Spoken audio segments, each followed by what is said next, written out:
All right, welcome in, guys. Farzin Vasugian here with you for another episode of the Chief Zone podcast. Hope you are all doing well. Hope you're all enjoying the Super Bowl win. I know it's kind of been overshadowed by some events from the parade. Of course, we will talk about that. Got to talk about some Chiefs news as well. We will talk some Chiefs football here. Obviously, I will react to the mass shooting from the Chiefs parade, which has taken up a lot of the news. So we'll touch on that. Chris Jones made some comments at the parade that got a lot of Chiefs fans excited. Right before the parade, we got some news about Steve Spagnuolo, some news about Dave Tobe. A lot of good news from the Kansas City Chiefs coaching staff. And will Chris Jones stay with the Chiefs? Well, it sounds like the Chiefs are already doing what needs to be done to keep him for at least the near future.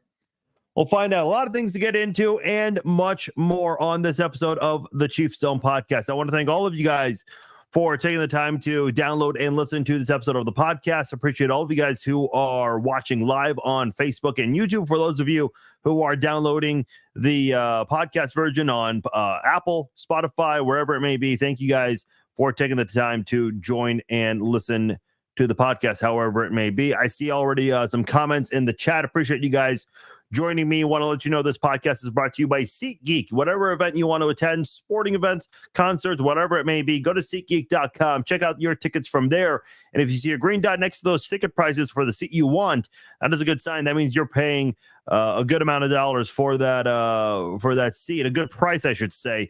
And if you see a red dot, avoid that. Those are bad. That means you're paying too much for those tickets there. So and if you're a new SeatGeek customer, you can use my promo code Farzine and you will save $20 off your first purchase from SeatGeek. Go to SeatGeek.com. New customers can use the promo code Farzine for $20 off their first purchase from SeatGeek.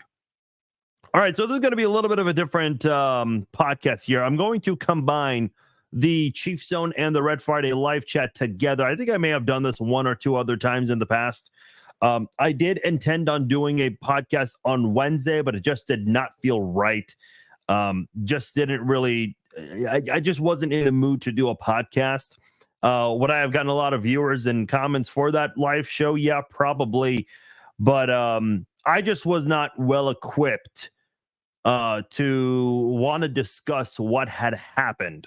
And if I was going to do a podcast on Wednesday, it obviously would have been just one topic, because discussing football, as far as like the social media posts, I didn't do any football commentary. I had a lot of football commentary planned, ready to go, but it just did not feel right to do football commentary on that Wednesday.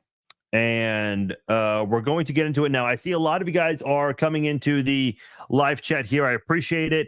More comments I'm seeing. If you guys have any questions, we'll still do a Red Friday live chat. Whatever you want to talk about. You want to talk about what happened after the parade? You want to talk about the Super Bowl? You want to talk about some of the Chiefs news that we've had in the last couple of days? I'll field all topics today. So please comment below with your questions, your comments, whatever it may be, and I'll get into them. Like I said, for those of you who are coming in late, we are combining the Red Friday live chat and the Chiefs Zone podcast together on here. Okay, let's get into it now. Obviously, you all know what happened Wednesday right after the parade. So I'm watching from home. You guys all know my man cave setup. I'm watching two different local networks.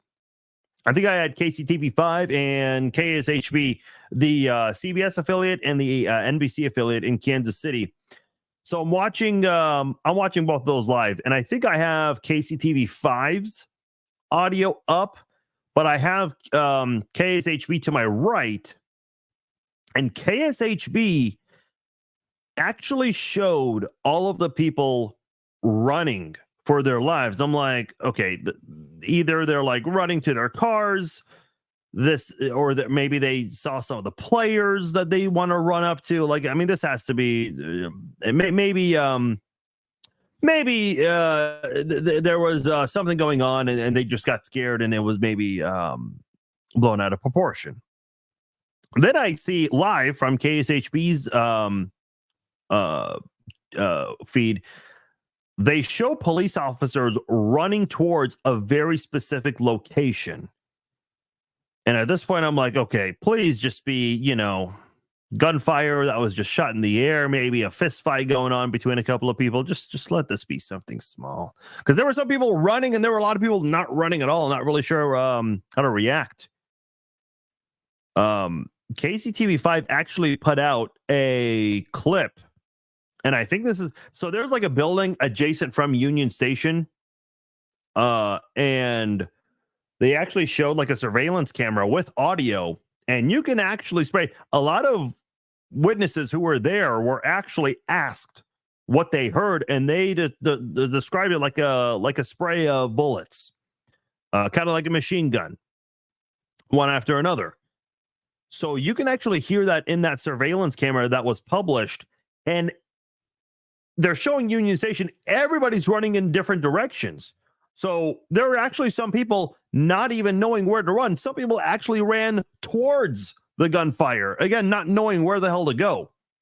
A lot of things are still very confusing to me because they're describing this having happened west of Union Station, which is where the parking garage is. Now, was this like well inside, like in the middle of the parking garage, and were the gunshots just that loud? What was this dispute between multiple people, which that's what KCPD is going with. That's what they told the media, the public.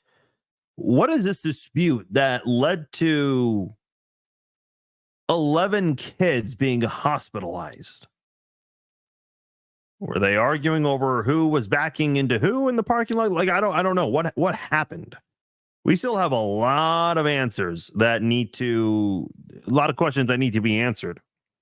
Because I don't get it.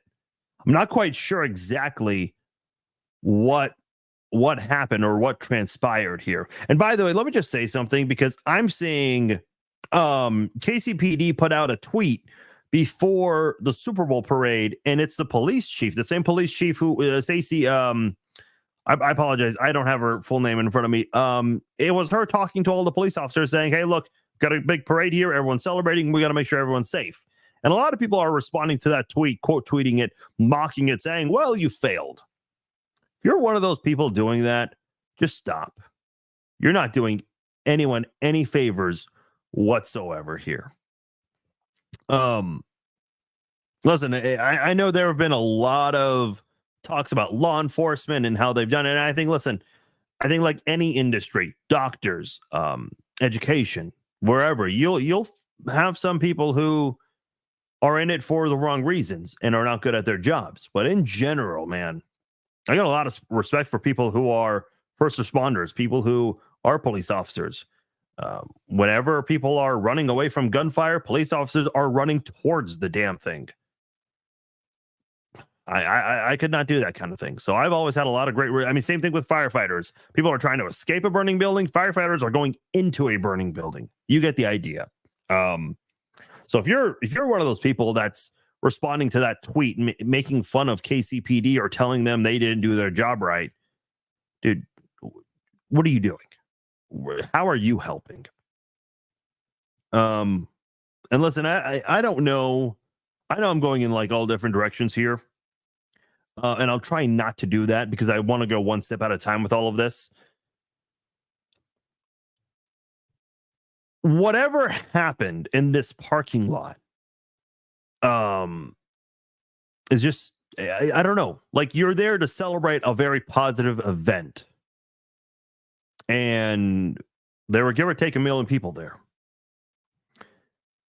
The whole thing ended. You're hearing "Fight for Your Right to Party" over the speakers, which are pretty damn loud. But these gunshots are louder, unfortunately. I apologize, man. Because when I'm watching this live, my immediate reaction was, wait a minute, Nick Wright and his crew, they're doing a show. They're doing First Things First from Union Station, from that area. Is he doing a show? Is he not doing a show? So I flipped on FS1, and they're actually showing Fox News's feed. Fox News was already covering this. I'm like, whoa, that was quick. CNN was very quick to cover it. ESPN was very quick to cover it because ESPN is owned by Disney, ABC. They showed the ABC feed from Kansas City, KMBC. So everyone was covering this like they would any other mass shooting. And I'm like, whoa. That's when it kind of hit me like, this is really happening at a Kansas City Chiefs Super Bowl parade. And by the way, I didn't address this at the beginning of the podcast. I'm not here to debate guns. I'm not here to blame certain politicians and whatnot. I'm not here to do that because we've done that as I'm saying as a society, we have done that a lot. And that has done jack shit. Something does need to be done. Our leaders do need to step up and do something. And by the way, for those of you who are blaming people opposite of your political stance, stop it.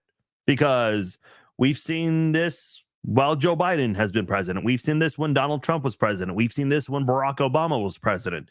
It doesn't matter if it's a Democrat or a Republican. This is not a Democrat or a Republican issue.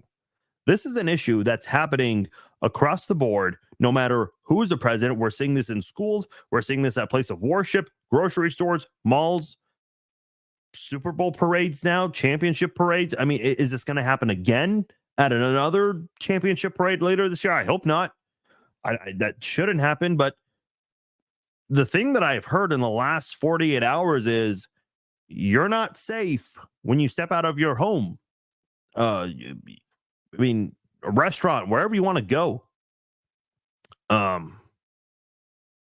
mean, that's just sad to think about, man.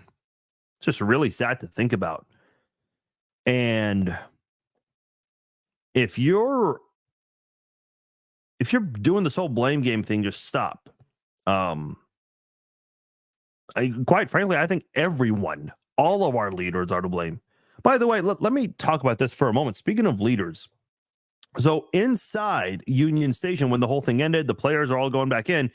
Obviously, you have the players and their families, and you also have Clark Hunt, who's obviously, a very important person. He's a billionaire. He's high up in the world. Let's just put it that way. Brittany and Patrick Mahomes. Brittany has said on her Instagram, no hiding from it, and you can actually see it during the parade. Brittany and Patrick actually do have bodyguards. And whenever Patrick was moved around, there are 3 guys in a very specific formation right behind him the entire time. Brittany at one point during the parade was running up to Clyde Edwards-Helaire, and they're just doing their whole high five and dance and hugging and having a good time type of deal during the parade. And there were like 1 or 2 people running right behind Brittany, staying behind her. That's her security right there. So you have some very important people who are very close to this gunfire. You know who else was there? Mayor Quentin Lucas was there, a politician. I don't care what side of the aisle he's on. He's a politician who was there. We also have the governor of Missouri, Mike Parsons. He was also there because he gave a speech right before they handed it off to the players. So we had a couple of, let's just say, some very, very important people. The reason I make a big deal about this is because whenever we see mass shootings in schools or wherever, they tend to happen to, let's just say, the not so famous people. Okay. I was going to say not so important people, but I don't think anyone's life is more important than someone else's. I don't care if you're Patrick Mahomes. I don't care if you're the average Joe working a 9-to-5 job. No life is more valuable than the other. But a lot of times these mass shootings involve a lot of non-famous people. And I don't wish this happened to anyone, famous or not. But I've just kind of wondered, like, if a famous person just happened to be there, right there when this all happened, would they maybe start being aggressive about wanting to change something? And again, I don't have the answers. If I did have the answers, man, I would not be talking to you guys. I'd be putting these solutions in place. I don't know who has the answers. I don't know if anyone has the answers. Yeah, Jim mentions Laura Kelly. Yeah, she was part of the parade. I don't know if she was inside Union Station or on stage or any of that stuff when this was all going on. But yes, you're right. Laura Kelly was also there, the governor of Kansas. I know she doesn't get recognized because the team is in Missouri, but there are a lot of people from Kansas who are fans, including Laura Kelly. But anyway, I digress. The point I'm trying to make here is we had some politicians that were right there when this was all happening. The two governors and the mayor.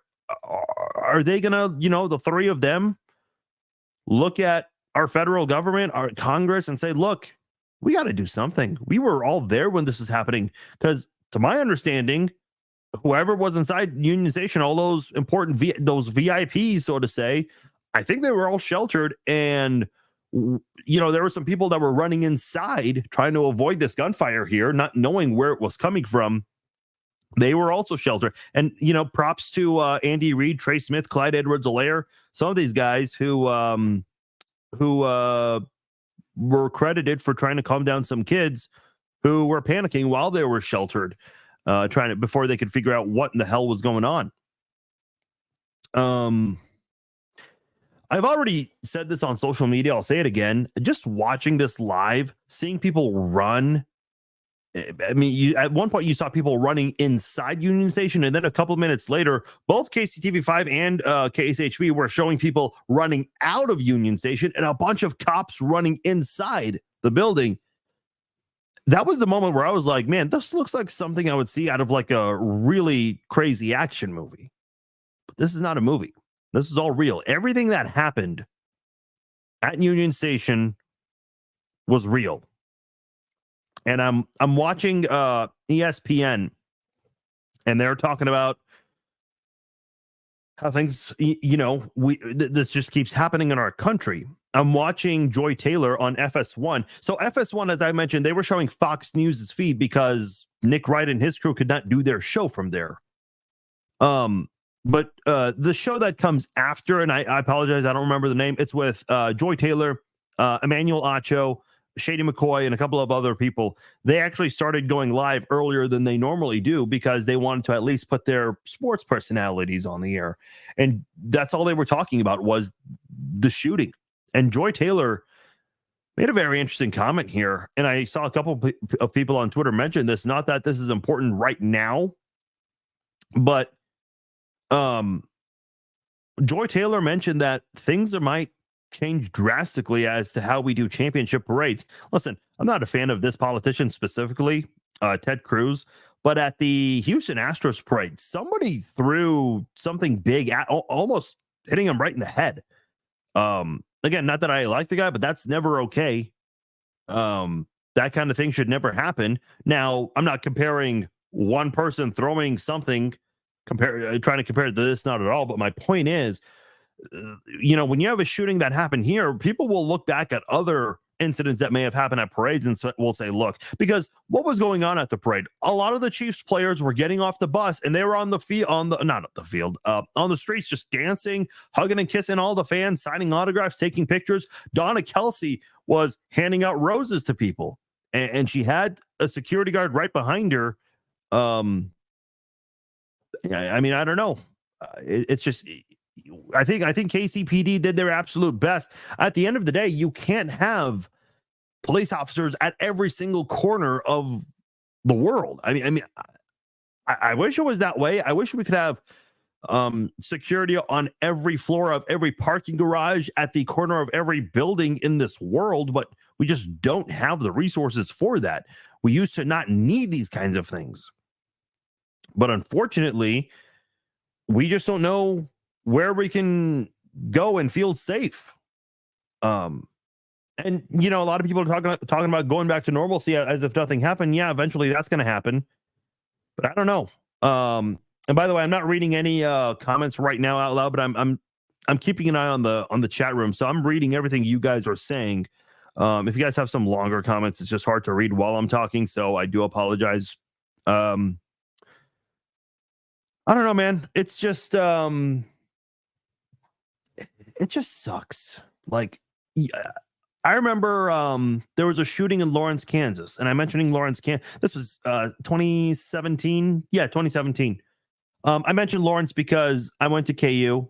The shooting happened on Mass Street, which is a spot that's near and dear to my heart. A lot of college memories there, a lot of great memories there. I try to go back every once in a while. And then 24 hours later, there was a mass shooting in Vegas. You guys all know, You guys all know Vegas is a city that's near and dear to my heart. I love visiting Vegas. You don't really think about these things until they happen in a place that's near and dear to your heart. And seeing this happen in a Super Bowl parade, a Chiefs Super Bowl parade, man, that just hit me hard. That really hit me hard. I can't remember which news reporter was saying this, because all of the local news stations, all of their reporters, went from talking about the excitement that was happening at the parade and at the rally to covering the shooting.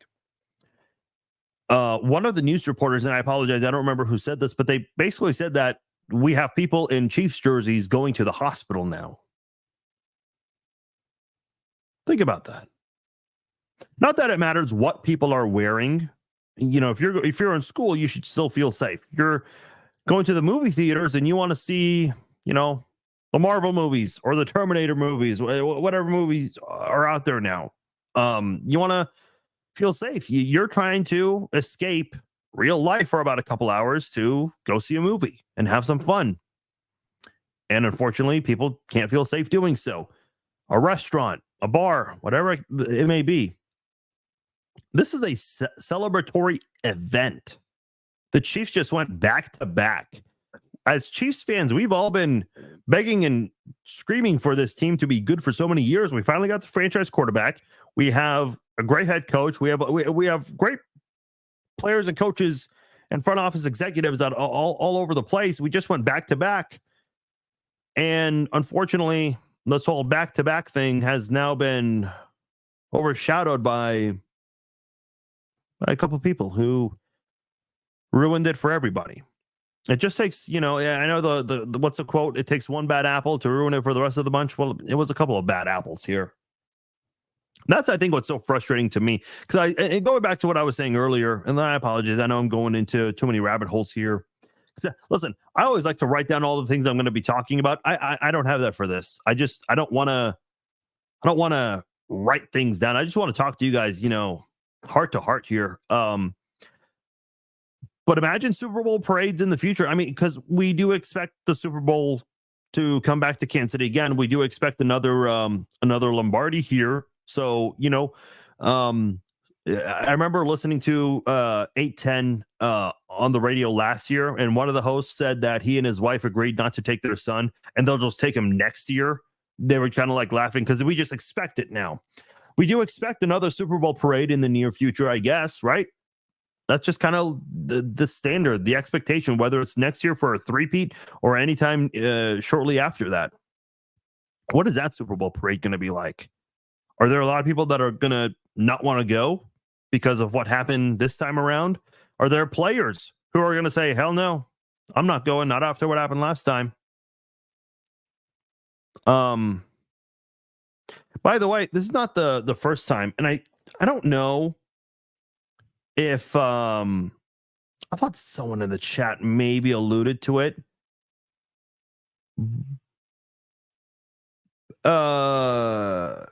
So the first Super Bowl parade we had with this core group of guys, the Super Bowl 54 parade, right before that started, there was a police chase happening on the actual route of the parade. Now, how did the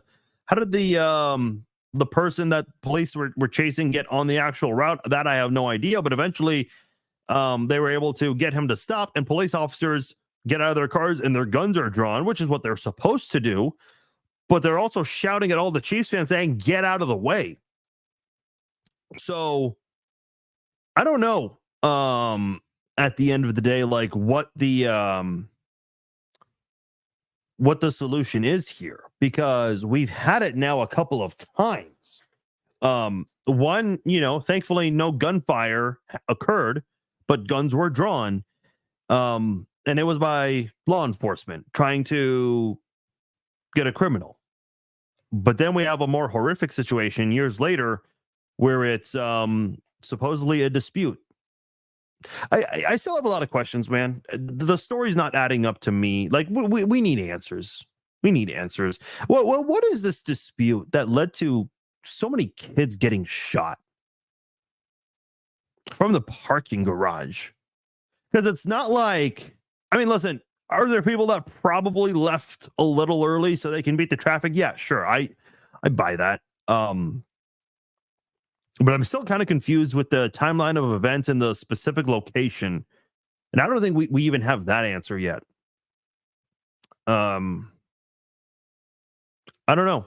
I mean, I don't really know what's going to happen to our country moving forward, and specifically with championship parades. I mean, what's the next champion? I think it's going to be college basketball. Whichever college basketball team wins the championship, they'll have a parade shortly after, and then after that, it'll be whoever wins the NBA and the NHL championships in the summer.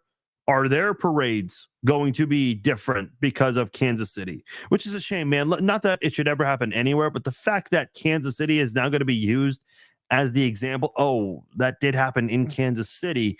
We got to make sure we strengthen our security here so it doesn't happen in this city. That sucks. Listen, for those of you who are in the United States, you all know this is an election year, okay? I guess Biden and Trump are going to be our two nominees. I'm assuming they're going to debate. I don't know if they will. I know there's a big deal about that. Assuming they will debate, guess what's going to be brought up? Whoever the moderator is. They're going to say, Mr. President, Mr. Former President. I don't know the way you're supposed to address the former president, or Mr. Trump, I guess.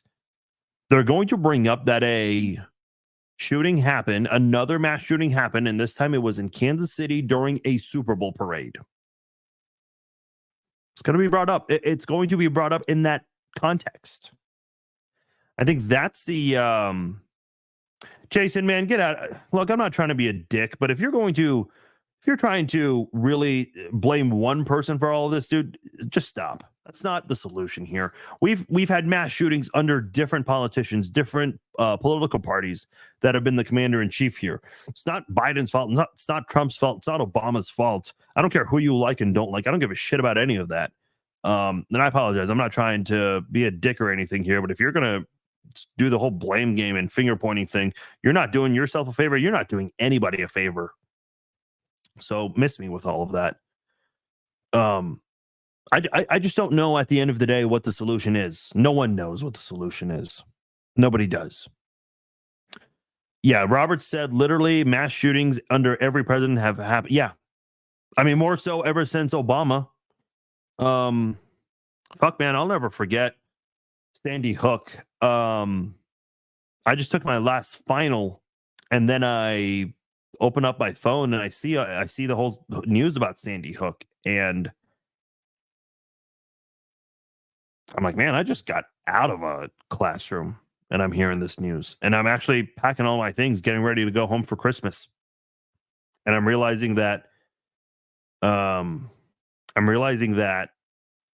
are some kids that will not be able to have a Christmas at that time. I mean, what is it going to take for this to stop? What is it going to take for our leaders to do something about this? I don't know. I don't have that answer. I wish I did, man. And I wish our leaders did, but nobody has that answer. Instead, what happens is we point the finger at one group or one person. We start debating gun laws and gun control and all these things, which obviously, I mean, it's happening again, but it's just a soul circle we keep going around, and we don't find solutions for this. Real quickly, whenever tragedies like this happen, there are some positive stories that do come out of this. Taylor Swift, and this has been confirmed by her representative. So this was indeed Taylor Swift who made the donation, but she has donated $100,000 to the family of Lisa Lopez Galvan. And I hope I said her last name correctly, Galvan. Lisa Lopez Galvan was a DJ for KKFI here in Kansas City. So very sad that she lost her life when she was at an event trying to enjoy a celebratory moment. Very unfortunate, but props to Taylor Swift for doing what she did. Patrick and Brittany Mahomes, and I already posted about this. They were spotted at Children's Mercy Hospital visiting kids who suffered injuries from the parade. Very cool to see them step up. I already mentioned Andy Reid, Trey Smith, Clyde Edwards-Helaire. I'm sure I may be forgetting some people, and if I am, I apologize. But there are a lot of people who have been trying to calm down kids and trying to step up. Marquez Valdez-Scantling had spoke out publicly and wants to reach out to the kids. So, not that we ever want to see these kinds of things happen. But whenever tragedies like this do happen, I think it's awesome that we have people who are stepping up and trying to at least restore some faith in humanity. Doesn't change what happened, but it kind of gives you a glimmer of hope that we have some positivity in the world, even in dark moments like this. Listen, I know maybe some of you guys were probably tuning in to maybe hear me try to provide some answers. I don't know if I did that. I don't know if I could be a voice of reason, whatever it may be to you guys. This is not something I ever have ever done a podcast on. No one that covers sports like a reporter or people who just talk about it like a podcast or a blogger. No sports person is ever prepared to do something like this ever. So. Listen, I hope I did the best I could covering that subject, and maybe just try to bring some sense of reason to some common sense to all of this. Listen, man, I'll just end by saying this. If you're someone that this doesn't feel right, man, talk to somebody. And if maybe you don't have people in your life to talk to, man, there are hotlines you can call. You can go talk to a counselor. You can talk to somebody, man. I just beg you, don't kill people, especially innocent people that you don't know, that had nothing to do with whatever demon you may be battling inside you. Talk to somebody. And if you know someone that's dealing with struggles like this, talk to them, man. You just never know what you could be doing to potentially save someone's life and possibly prevent something like this from happening. So, all right, man. Listen, there's no perfect segue or transition to this, but we do have some football news to get into.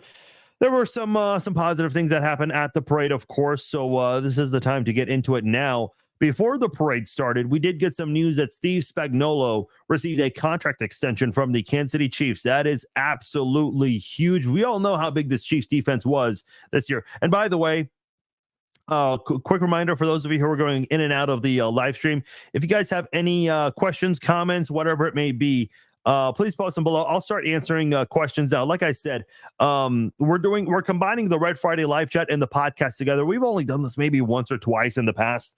So please, if you have questions, comments about the team, if you want to talk about the parade, the aftermath from the parade, I will take all questions and comments. So please, ask, comment, whatever you want to get out there, and I'll answer those as I go.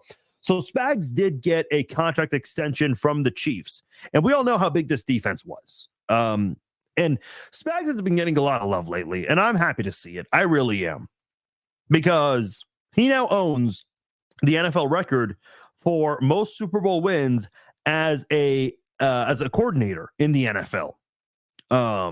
There are some assistant coaches. I think Brendan Daly, the defensive line coach, he now has 6 Super Bowl rings. Well, maybe he doesn't have the 6th ring yet, but will soon. That guy is officially on Thanos level now. If you guys watch Marvel movies, you know exactly who Thanos is. Spags has 4 rings. I still think his most impressive Super Bowl was the one with the Giants, where he prevented Tom Brady and the Patriots from going 19-0. Everybody wrote off the Patriots in that one, because if you guys remember, in the regular season, the Patriots beat the Giants to end the regular season and become the first team to go 16-0. And then a few weeks later in the Super Bowl, the Giants respond and they get their revenge. The Giants had a remarkable postseason, getting revenge on a lot of teams that beat them in the regular season, including the Cowboys, who went 2-0 against them in the regular season. So Spags is, I mean, this guy deserves a 30 for 30 one day. He really does, for all the things that he has done as a defensive coordinator. And I know the defense was, not perfect last year and for Super Bowl 54. By the way, let's not forget last year, the Chiefs gave up 35 points in that Super Bowl to the Eagles. It's the most points scored by a losing team in the Super Bowl. So this defense that Spags runs, they needed to improve in so many areas. And even last year, I will still say this: you had a lot of young guys, especially in the secondary, that played better than I think a lot of people expected, especially guys in later rounds that you drafted like Josh Williams and Jalen Watson. Playing defensive back in the NFL is not an easy thing at all.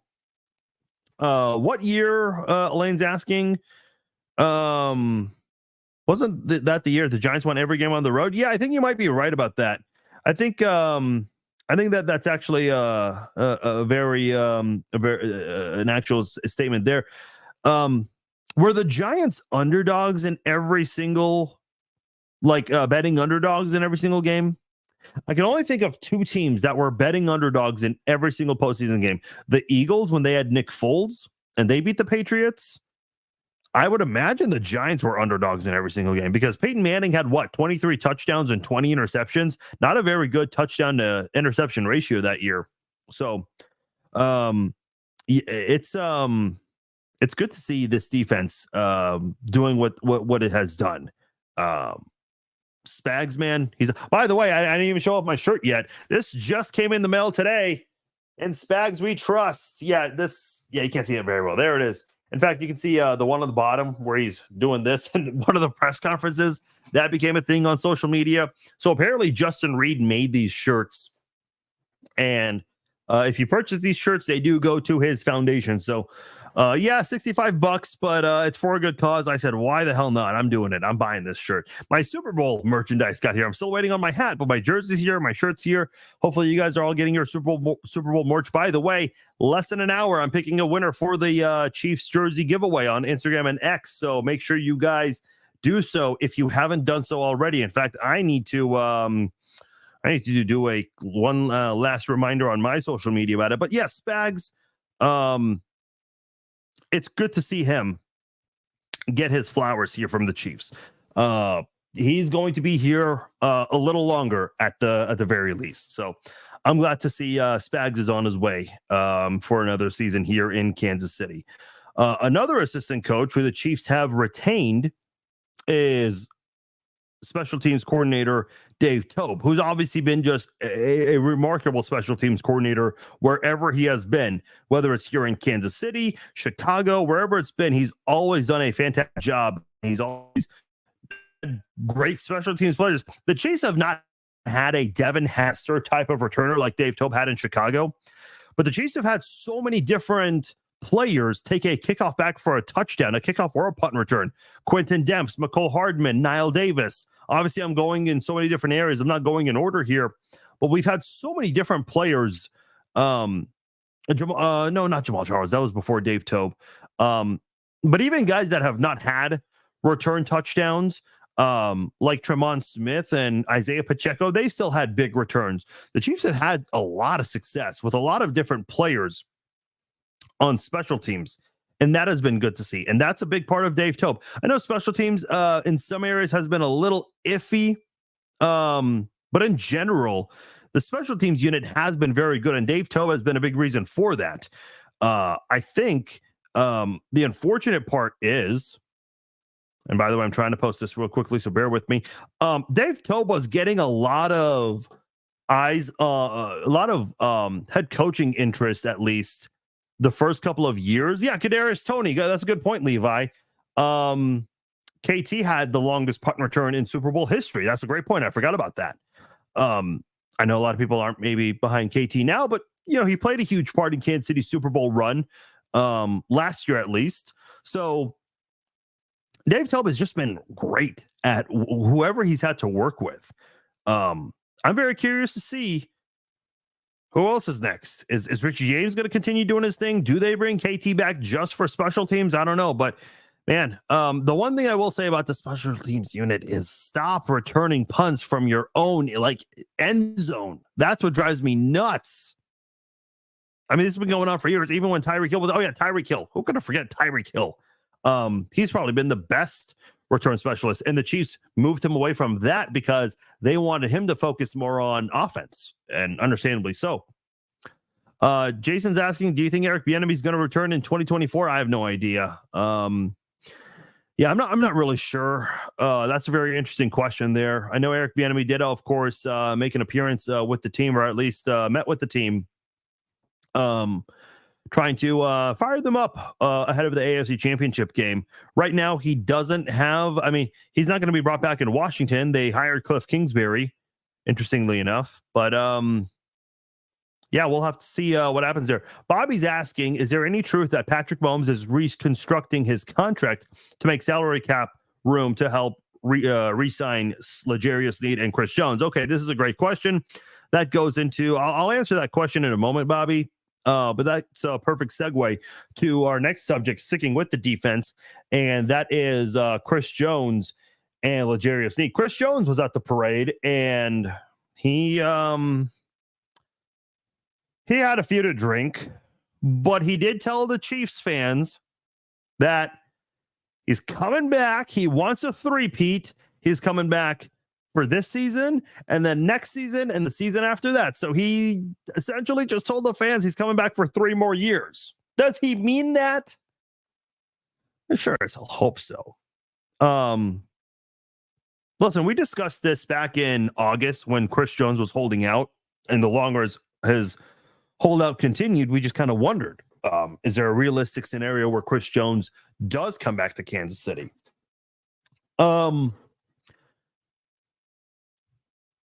Here's the thing. And by the way, Bobby, to answer your question, there is a report that the Chiefs are going to try to restructure Patrick Mahomes' contract to try to free up from some cap space. Understand something. You have to try to keep Chris Jones and L'Jarius Sneed. A lot of people have talked about possibly moving on from Chris Jones because he might cost too much. But I think at the end of the day, I think everyone needs to be a team player. I think Chris Jones needs to. If he wants to keep winning, he's going to have to maybe lower his asking price. L'Jarius Sneed might need to lower his asking price. Patrick Mahomes is going to have to redo his deal. Jawan Taylor certainly needs to redo his deal. Marquez Valdes-Scantling is kind of an interesting one because he definitely stepped up and made up for all of his past mistakes in the regular season and the postseason. I know a lot of people will say, well, he only had a couple of drops. Yeah, but they were very crucial drops in key moments, such as the Philadelphia Monday night game to win the game right there. I know there was some time left, but still. And then one against Cincinnati before halftime where he dropped a pass and a wide open lane for him to the end zone would have done it. So I don't know. Whenever you win, especially when a guy like MVS stepped up the way he did, you maybe think about keeping a guy like him. I don't know. But everyone's going to need to be a team player. Patrick Mahomes, Jawan Taylor, and MVS, they're going to have to allow a contract restructure of some sort.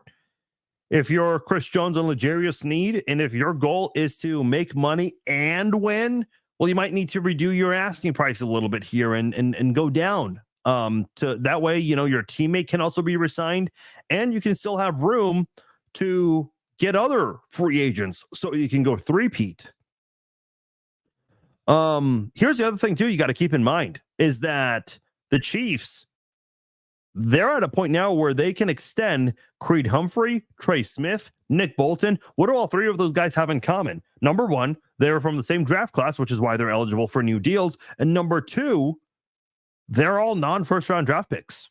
These are all guys, and listen, even if you were a first-round draft pick, you're not making a lot of money in general, but the non-first-round draft picks, and especially the later you go, it kind of gets to a point now where you're not making a lot of money while thriving at your position. Trey Smith is one of the best offensive guards in the NFL. Creed Humphrey, he might be the best center in the NFL right now. People think it's either him or Jason Kelce. And those guys are making a lot of money doing what they do. They're obviously underpaid. So I don't know. Are we going to be in a situation where those guys might hold out? Or can Brett Veach potentially front load Chris Jones' contract and maybe even L'Jarius Sneed's contract that way? And L'Jarius and Chris Jones' second year of their contracts makes it easier to re-sign Humphrey, Smith, and Bolton whenever they become free agents, whenever their current rookie deals are up. I don't know. This is a very difficult thing to be aware of right now. Rochelle is asking, besides Kelsey, what other players are over the age of 30?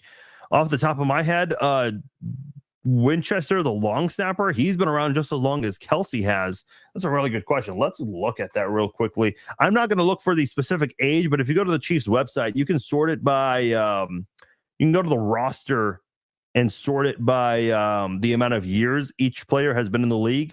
And we can probably get a good idea as to who's over 30 and who's not. So Blaine Gabbert, I think Blaine Gabbert's on a 1-year deal, but he's obviously a backup. Mike Pennell, who, was huge both for the Super Bowl 54 run and Super Bowl 58 run. And he was a mid-season signing both years. Jerick McKinnon, who I think a lot of people would love to see back, and he's not going to cost you a whole lot. Jerick McKinnon did not have the type of season, anyone would have liked for him to have. But even last year when he was good, he came back on a very, very cheap deal. I mentioned Winchester, Donovan Smith, who I think has played his last snap with the Chiefs. Blake Bell, who's a backup tight end. Chris Jones, I believe, is going to turn 30 this offseason. I think Deion Bush is also going to be hitting close to 30 if he hasn't already. So those are your guys right there. Those are the guys who are how many players have 8 years of experience? We have Deion Bush, Chris Jones, Blake Bell, Donovan Smith, James Winchester, Jerick McKinnon, Mike Pennell, Travis Kelsey, and Blaine Gabbert. So you have 9 players that have 8 or more years of experience in the NFL now. That's so to answer your question, Rochelle, that's what we have. So it's not a big number. Maybe it is, maybe it isn't. I don't know, but it doesn't feel like a big number. Some of those guys are backups too. Keep that in mind. So the Chiefs do have an opportunity to do something special, and if they can play their cards right, and if a lot of players, including Patrick Mahomes, can be team players. Because here's the thing. If Chris Jones goes to Chicago, is he going to get paid? Yeah. And listen, maybe Chris Jones is going to be in a situation where he says, look, I won 3 rings. I just want to make a bunch of money the rest of my career. I can't fault him for that. Be a good way to end your NFL career. You make a shit ton of money. Maybe you don't win as much, but you get the money and you can retire with those 3 wins. I'd love to see him win more. You know what really needs to happen? Everyone needs to lower their asking price or restructure their current deals.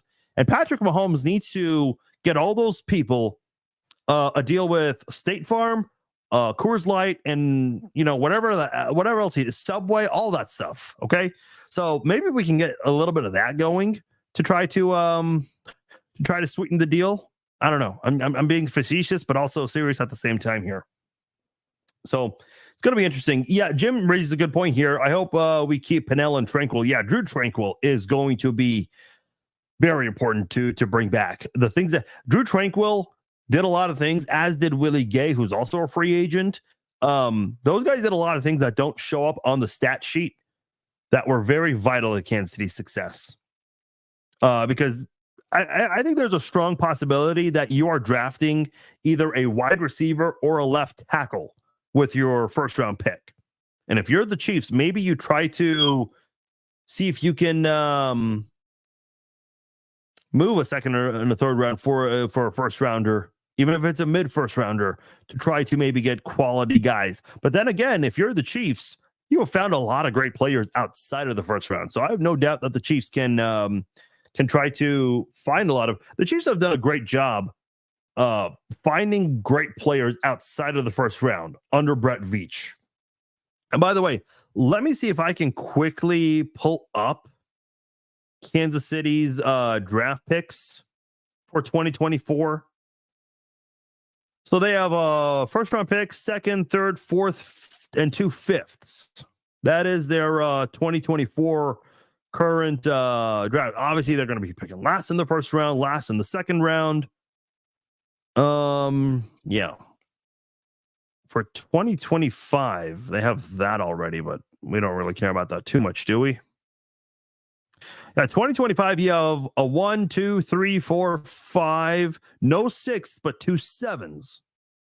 Uh, I'm not quite sure what that entails, but we don't really care about that right now.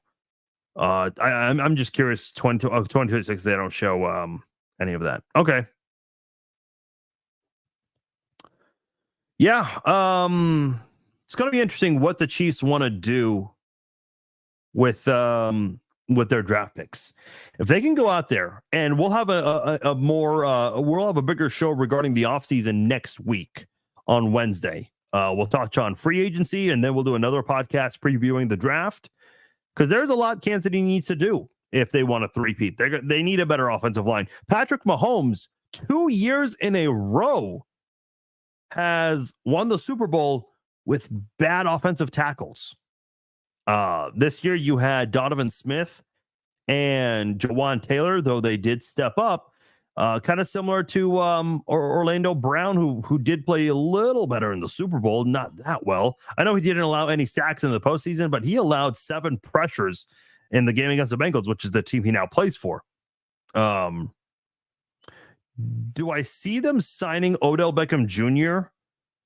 I don't know. I doubt it. Yeah, Rochelle, I'm going to get into that question of yours about the 49ers overtime thing. That's actually on my list of things to discuss here. But I think the Chiefs in general, you got to fix your offensive tackle play. You got to reevaluate the wide receivers carefully. Yeah, it's nice that McCole Hardman and MVS got those touchdowns in the Super Bowl. Obviously, McCole Hardman had the walk-off touchdown. And by the way, I don't know if you guys saw this in the NBA Celebrity All-Star Game. McCole Hardman, this is his jersey, Mr. Walk-Off right there. Should have said Jet Walk-Off, but was pretty cool to see. It's pretty cool to see all the love he's getting. Jeremy's asking T. Higgins would be a great number 1 wide receiver. Yeah, that would be nice, but I like T. Higgins a lot. He's a great wide receiver. He can start on just about every NFL team except for maybe Miami.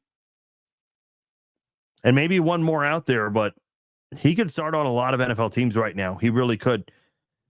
The thing with him is his drops, which is what we just dealt with this year. And also with T. Higgins, he does tend to get injured a lot. He's kind of like a Sammy Watkins and a Tyreek Hill mixed together. Okay, maybe not Tyreek Hill, but hey, why not his counterpart in Cincinnati, Jamar Chase? Kind of like a Sammy Watkins and a Jamar Chase mixed together. Boy, the comment section just lit up big time.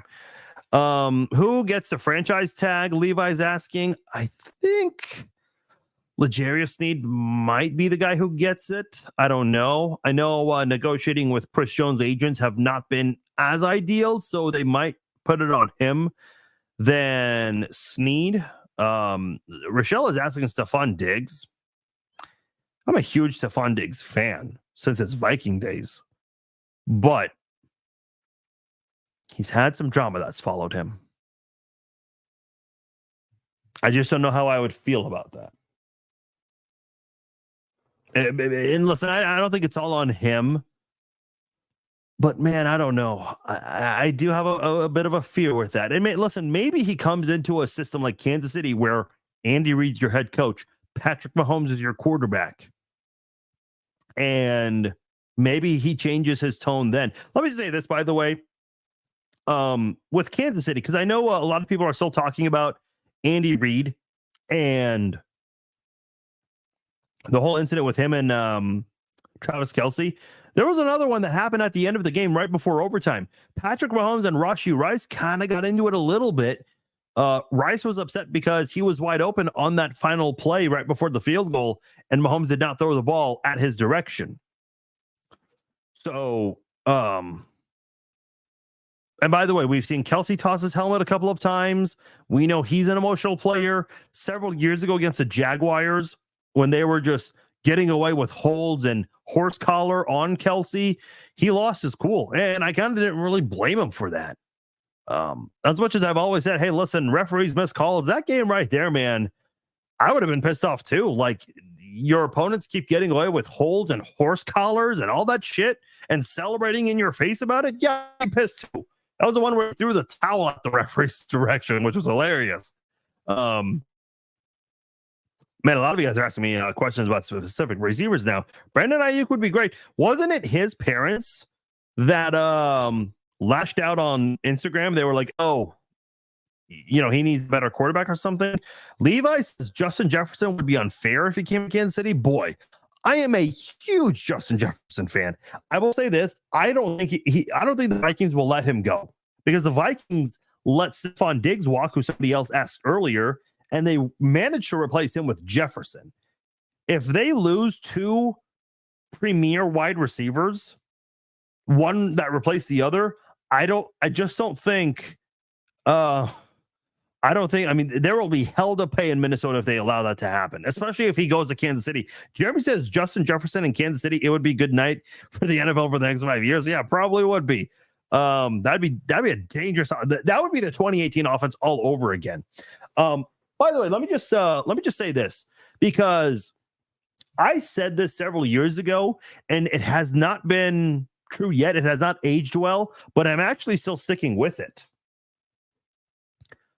I think Kansas City. See, Bob just raised a really good point. He says we can't afford him. However, Bob, although you're right, what is the goal for a lot of NFL players? Money and winning. But if you've made a lot of money so far in your career and you can still play at a high level, don't you want to win the big one? Because I said this several years ago and it has not aged well, but I'm going to still stick with it. I think Kansas City is going to be a destination where people will want to come for a cheaper price because they want to win a championship. Maybe a guy like Tyreek Hill was not willing to do that, but he already had won a Super Bowl and he probably just wanted to make as much money possible. Maybe Tyreek Hill is content with one Super Bowl in his resume because he will go to the Hall of Fame one day. Absolutely. And listen, maybe he'll win one in Miami. I don't know. But if you are, in your late 20s, early 30s, and you have yet to win a Super Bowl and you're still playing at a high level, don't you want to come to Kansas City and play with Patrick Mahomes? And you realize, hey, they may not have the best cap situation, so I might need to take a lesser deal, but you might still be willing to do it because you want to play with Patrick Mahomes. You want to be part of Kansas City's dynasty, which right now is on the way, trying to three-peat. That's what's going on right now. Don't you want to be a part of that? I think there are a lot of people that would love to be a part of that because maybe they realize, listen, Drew Tranquil, what was he doing during the parade? He was running up to people, and whenever there were a lot of news reporters scattered throughout the parade route, every time he went up to a news reporter with a microphone, he kept shouting, "We don't do this in LA. Kansas City's better than LA." Well, shit, man, he basically just said the Chargers are not in a position to ever win a Super Bowl in the near future. Because had he stayed in LA with a division rival, he would have not experienced this. He wouldn't have. And by the way, I didn't mention him earlier. Props to him. He was the first one to speak out on the shooting and try to bring people together to try to spread some positivity for those who were wounded. So, you see guys that played elsewhere. And listen, I think the Chargers have a lot of great teams. And I think the Chargers will be a better team. But, man, there are a lot of great players in really bad situations. And then they look at Kansas City and they're like, man, I want that. That's the team that's won back-to-back. My team cannot even get a record over 500. And you see that, and you might think to yourself, well, maybe Kansas City would be a logical destination to go there.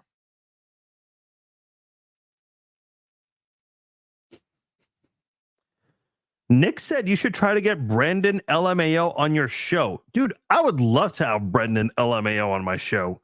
That guy's fucking hilarious. I don't know how to reach out to his people, though. I don't know if he has like an email or an agency. Yeah, you know what, Nick? Tag him.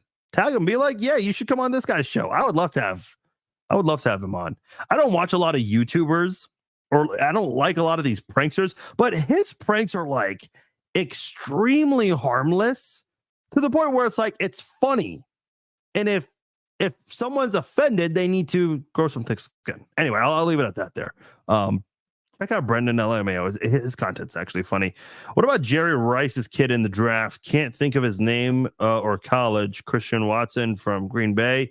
Yeah, listen, Jason. I mean, I know you're not the one. A lot of people are asking. A lot of people who are candidates that could come to Kansas City to help this receiver room. I think see, a lot of guys are focusing more on wide receiver than any other position. If the defense can stay intact for 2 more years, okay. Like, I know Chris Jones is up there in age, but if you can bring him back for a couple of more years, keep L'Jarius Sneed long-term, and you still have a lot of young guys on that defense on rookie deals right now. Karlaftis, McDuffie, Williams, Jalen Watson, Nazeed Johnson, who a lot of people still think could be a good cornerback. Nick Bolton, Leo Chenal.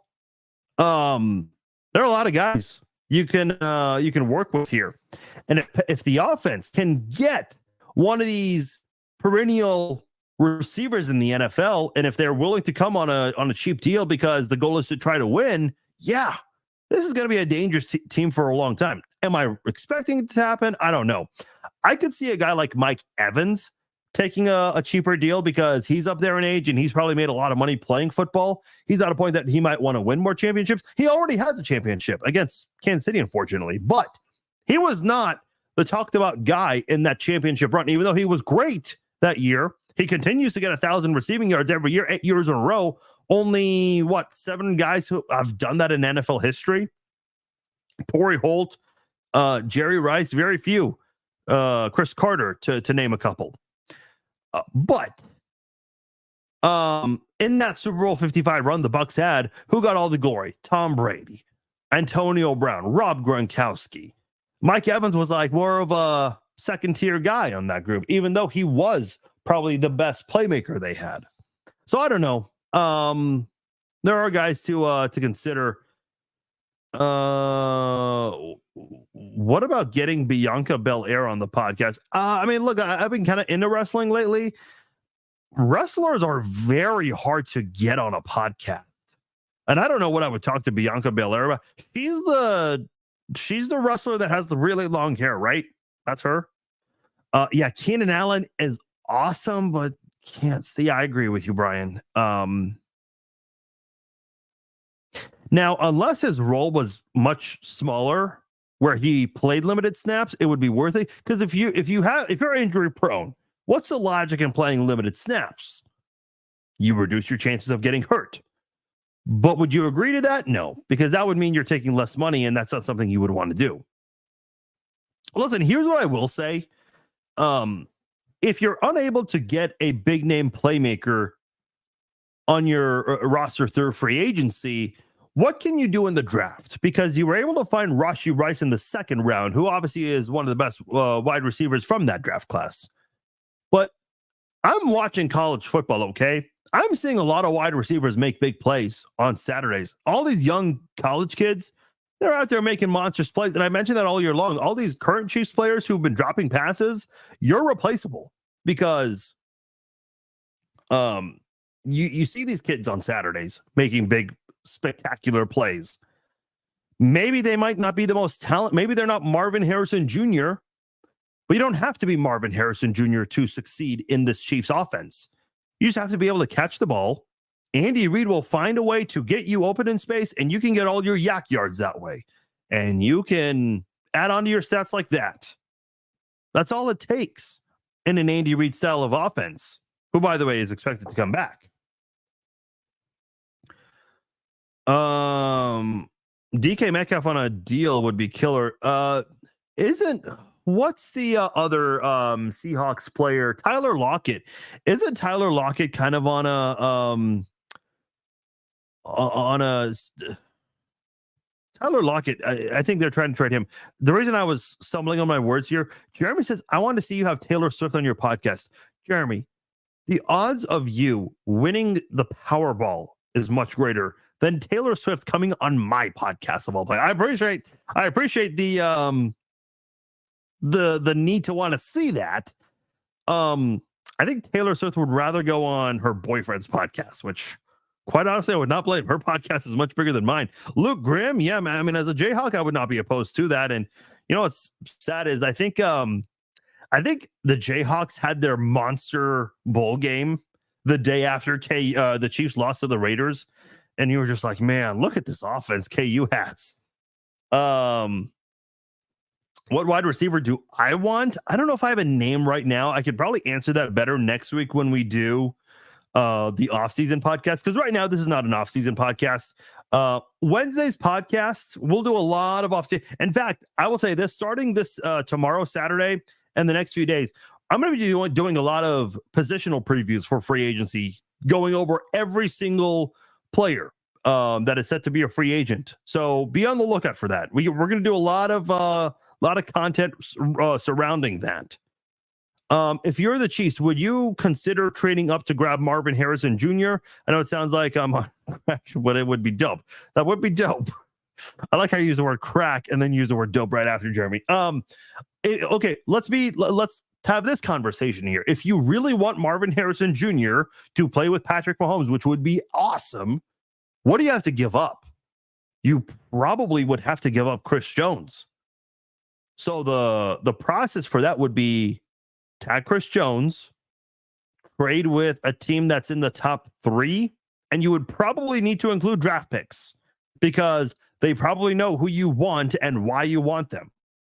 So that might be the downfall, is you would have to give up a lot, which probably would lead to Chris Jones being the casualty of getting that draft pick from your own roster. Do you want that to be the case? Probably not. I'm picking the Jayhawks to win it all in March Madness. I hope so, man. They haven't been playing great lately. Let's not talk about that. Bryce as a physical receiver would be amazing. See, I think the Chiefs tried that when when they traded Tyreek Hill and they brought in Juju Smith-Schuster and MVS. I know Juju was signed right before the Tyreek trade, but the Chiefs kind of knew already that they were trading Tyreek. It's funny because from a public standpoint, everyone said, "Oh my God, Mahomes, Tyreek, Juju, and Kelsey on the same offense." But little did we know the Chiefs were in the process of sending Tyreek elsewhere.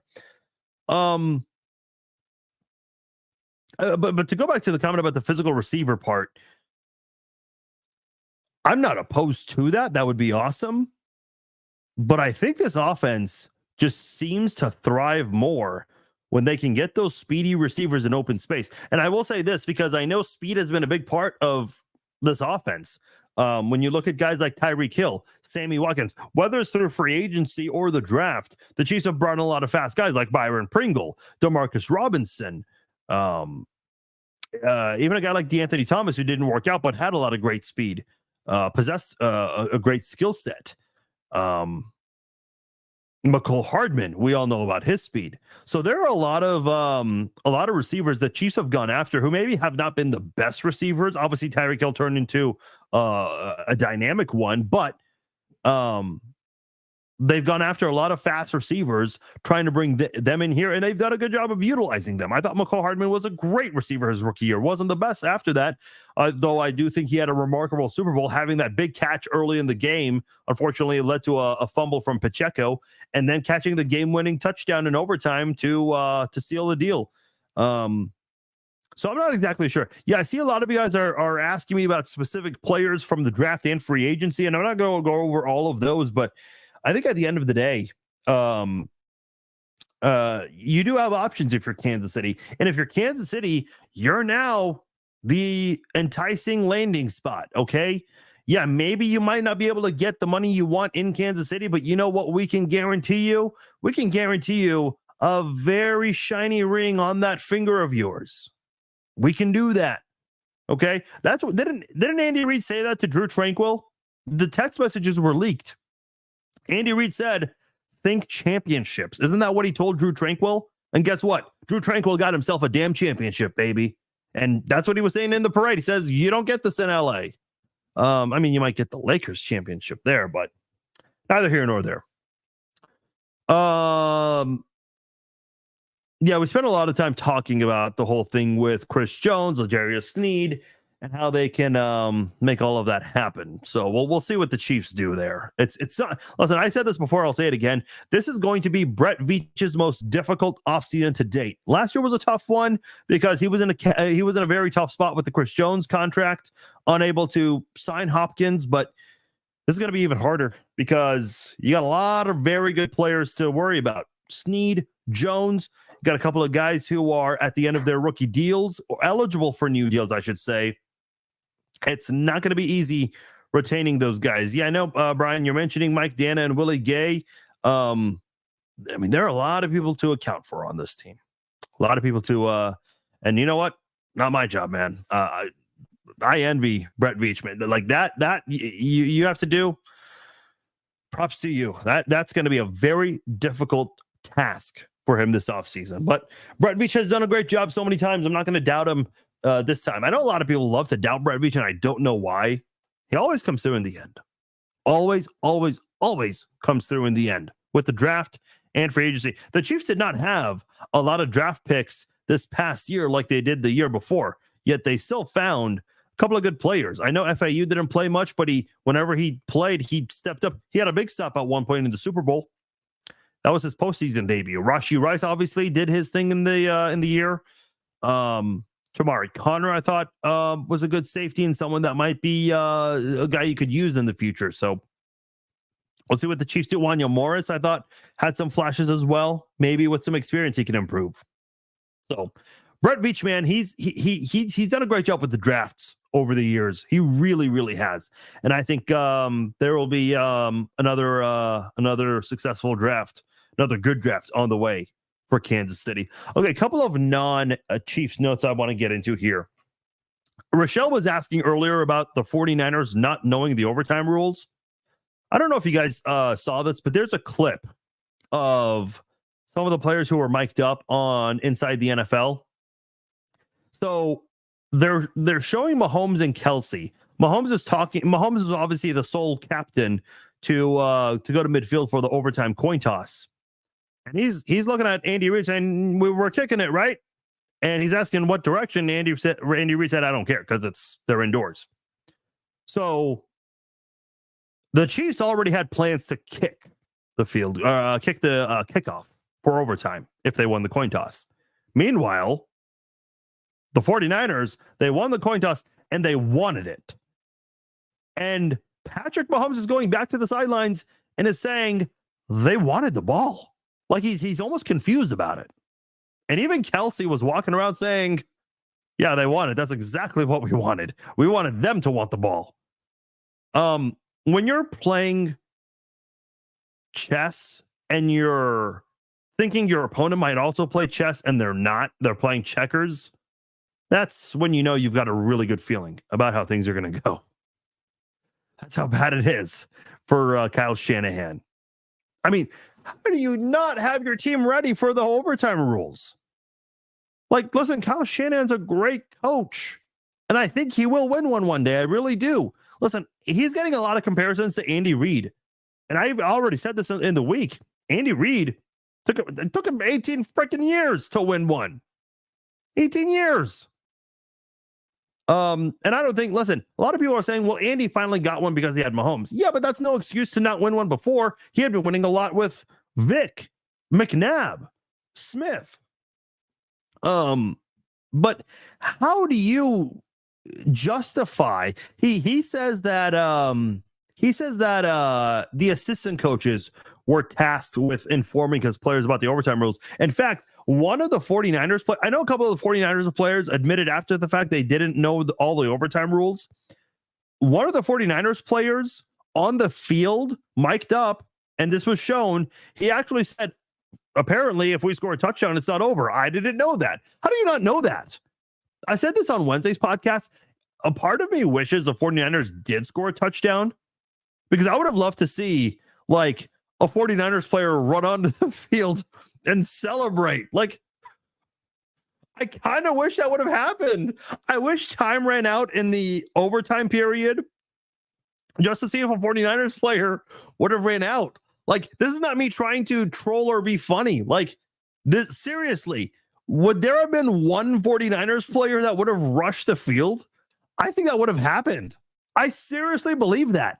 I think someone from the 49ers would have ran onto the field and started celebrating. Listen, I think we missed out on a comedic moment here. As much as like I'm glad the Chiefs defense stepped up, we kind of deserve that moment. That probably would have happened. I'm just glad like the Chiefs. So a couple people are making fun of the Chiefs for having 2 meetings about the overtime rules. Well, at least they freaking knew the rules. The 49ers didn't. And listen, I know there are some weird rules out there, like the drop kick field goal. Do any of you guys know about the drop kick field goal? I know of it. I don't know the machinations behind it. There's also a funny rule that some people know of. So if you're a kick returner and if the ball is inbounds, you can stand out of bounds, not touching the ball. You can stand out of bounds and then pick up the football, and that will be an illegal out of bounds kickoff on the kicking team, and you can get the ball at the 40-yard line. That's a very strategic thing to do. Very few people are aware of it, but neither here nor there. I just don't know how you don't know the rules. How do you not? And by the way, what is this whole thing with Shanahan firing his defensive coordinator? Okay, I had to look up the numbers again to be sure. So the 49ers, their defense, Steve Wilkes, who got fired, they're 8th in total defense, 14th against the pass, 3rd against the run, 3rd in points per game, tied 7th in the NFL in sacks, tied 5th in takeaways. What the hell was your defensive coordinator supposed to do in this game? Because even though Patrick Mahomes stepped up, I thought your defense did as great of a job as it could have done limiting Mahomes. Yeah, it maybe got fortunate with a couple of takeaways there, but the fact that you couldn't even score on those takeaways from the Chiefs that they gave to the 49ers, it's kind of embarrassing. I mean, what do you see? Robert is saying that this is a scapegoat move. I don't disagree. And by the way, I love when like Shanahan went on radio and was explaining, he's like, oh, he's a great coach, but he wasn't fitting our scheme. What scheme? Like 8th in total defense, 3rd against the run, 3rd in points per game allowed. What scheme do you need better than that?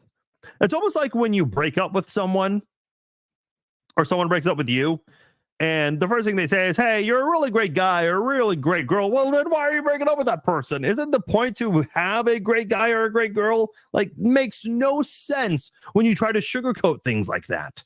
Makes absolutely no sense.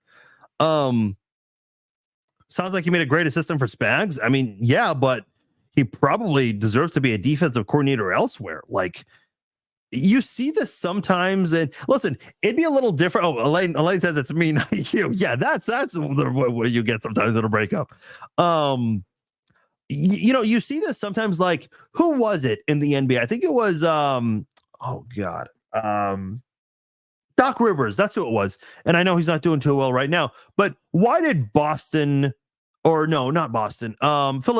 Why did Philadelphia fire Doc Rivers? Because with the talent they have, they keep finishing in the same spot year after year, and that's not acceptable for that organization. I kind of think Andy Reid was falling into that prior to all these Super Bowl wins, where, the Chiefs keep reaching the playoffs with all this hope, and all they do is have blown leads in the playoffs. But obviously Andy Reid has found a way to dig himself out of that hole. Kyle Shanahan is where Andy Reid was, except the difference is Kyle Shanahan is blowing leads in the Super Bowl. That Falcons Super Bowl 100% falls on Kyle Shanahan. The 49ers, the first 49ers blown lead falls on Shanahan. Now this one was a little different because the 10-point lead was in the first half, and the Chiefs were able, it still took the Chiefs until, what was it, the late third quarter to get their first lead of the game. I mean, how do you not utilize Christian McCaffrey the way you should have? I know Christian McCaffrey got 30 touches, but you could have maybe drawn up better running plays for him, and they didn't do that. I still credit the Chiefs defense for what they did, don't get me wrong, because I've said all along, this Chiefs defense, they're doing things to offenses. Offenses have faced some good defenses, not the Chiefs defense. So they're different. They're just built different. So ultimately, and here's the frustrating part. A lot of times when like a guy like Kyle Shanahan, who's the head coach, right? When things don't work, oh, it's that person's fault. It's this person's fault. We're going to fire this person. Really? You're going to fire your defensive coordinator? I mean, I don't know if John Lynch said, hey, look, you got to do something. It's either you or it's going to be one of your assistants. And he's just like, okay, yeah, it's the assistant. It's the assistant. I'll do it. I'll fire him. I like Kyle Shanahan. Listen, I don't like a guy with the last name Shanahan. I think every Chiefs fan falls into that category, but he will win one. You got to take ownership of your shit, though. Not holding on to these leads, not having your team informed on the rules.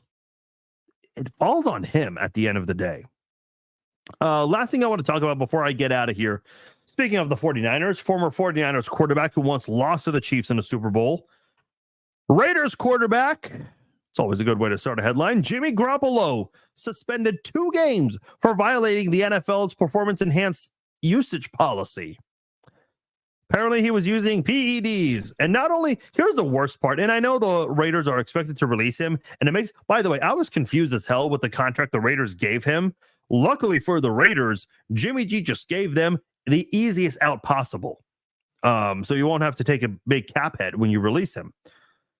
Jimmy G actually used performance-enhanced drugs. And he got benched for Aiden fucking O'Connell. I mean, I know the Chiefs lost to him, but it's not like O'Connell did anything in that game. How do you... Here's the worst part is you use PEDs and you get benched. I saw one of the comments on my page earlier. People were like, oh, did that like allow him to have a bigger grip on the bench or something? Like, I mean, how does that happen? I remember this was like decades ago. I was watching Jay Leno and he was making fun of Major League Baseball for suspending a baseball player 80 games for steroids when that baseball player only hit 2 home runs. How do you use steroids and you only hit 2 home runs? How is that possible? That's embarrassing. That's embarrassing. All right. Appreciate you guys downloading and listening to this episode of the Chiefs Zone podcast. I know we spent some time in the first half of the podcast discussing things that are not something that we like to discuss, but they have to be discussed. And I know it will not be the last time we discuss the shooting that happened at the parade. Positive vibes, prayers to everyone that was hurt, the family members of who we lost. Lisa Lopez Galvan. Just be kind to one another, man. Love one another. That's all I have to say. My name is Farzi Vasugian. Thank you for downloading and listening to the podcast. For those of you who missed the live portion earlier, the podcast version will be up later tonight. If you're listening on the podcast version, thank you all on Apple, Spotify, wherever it may be. I'll be back Wednesday. We will preview the offseason. We will start with free agency, and then we'll be back next Friday for another edition of the Red Friday Live Chat. I'm Farzin Vasugian. I'm out. Take care. Enjoy your weekend.